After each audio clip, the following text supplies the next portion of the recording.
Good evening, everyone. My name is Michelle Brand, and I'm here to speak to you tonight about autism spectrum disorders, or more specifically, Asperger syndrome. Now, you might say to yourself, I have no idea what that is. Why should I even listen to this speech? I'm going to tell you right now that if you do not realize you've met somebody with Asperger syndrome, you will someday in your life. These are the people who seem just a little bit quirky, a little bit strange, not comfortable in social settings, maybe don't look you right in the eye when they speak, but they're there and you know them, and they're not that different. And as we learn more about these topics, all of us, we can understand all the people around us and be more compassionate and more understanding. So, that said, I want to give you a pretty scary statistic. 1 in 150 children are diagnosed on the autism spectrum every day. That means anywhere from severely autistic, which we probably think of as a child rocking back and forth in the corner who doesn't speak, to less severe autism, to somebody like the Rain Man, who was very, very smart in numbers and could memorize the names in the phone book but couldn't shop for his own underwear at Kmart. All of these children, all of these adults exist in our lives nowadays, and we need to understand them. With Asperger syndrome, it's also sometimes called high-functioning autism. These people, and I'm going to speak mostly about children, had all the normal developmental milestones that any other child did. They walked, they talked, they rolled over. All of those things were normal. But at some point, when they started interacting with other children, most of the time we as parents realized something just wasn't right.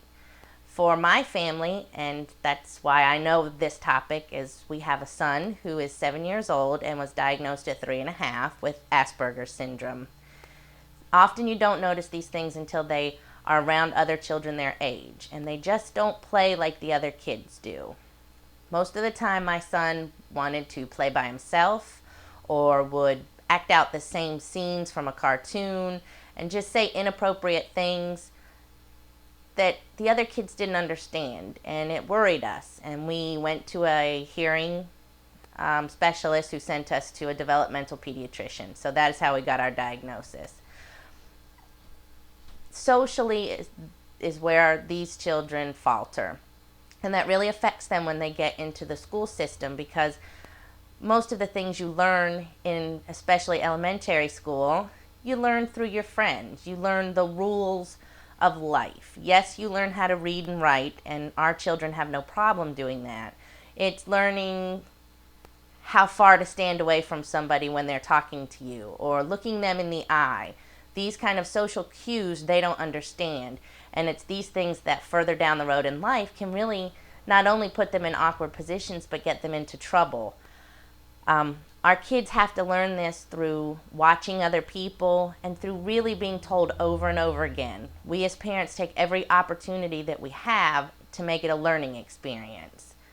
And this is very important, and it's also very important for other people to understand that these children are not stupid.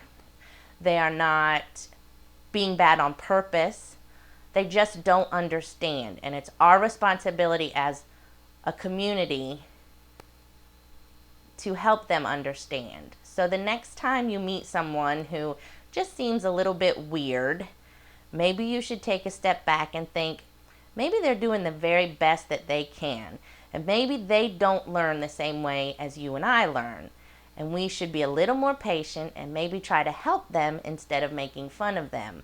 Because in the future, 1 in every 150 people you meet are going to have these problems. And they're not retarded, and they're not locked away in a mental institute. They're the people that we interact with every single day. Many people think that Bill Gates, Albert Einstein, and Da Vinci all had Asperger syndrome. So these people are an important part of our society. They think differently than we do, which is not a bad thing. No huge problem that we've had in our past has ever been solved by thinking inside the box. So these children, these adults are very important to all of us. And we just need to understand that different does not make you bad or make you stupid. And I hope that after you've heard this speech that maybe you'll understand a little bit more and have a little bit more compassion and understanding for everyone in your life. And I really appreciate you listening tonight. Thank you.